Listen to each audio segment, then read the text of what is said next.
Locate the piece of content that has the likes that you want to import from. From here, go ahead and click the likes. Once the extension pop-up appears, you can go ahead and click the Start Auto Scroll button. We're automatically scrolling through the leads that have liked this post. And as you can see here, the amount of profiles that we are collecting is increasing.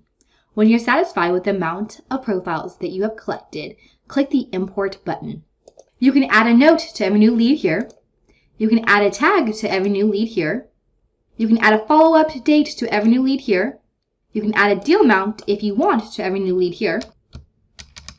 Make sure to add the leads to a stage in a pipeline.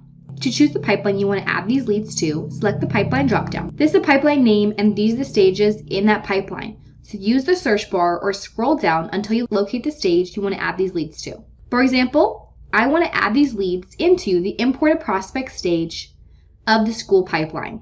So I'm going to go ahead and click the imported prospect stage. You can read the options here and select if you wish. You can set a card color for these new leads, and when you're ready to start importing, click the Start Importing button.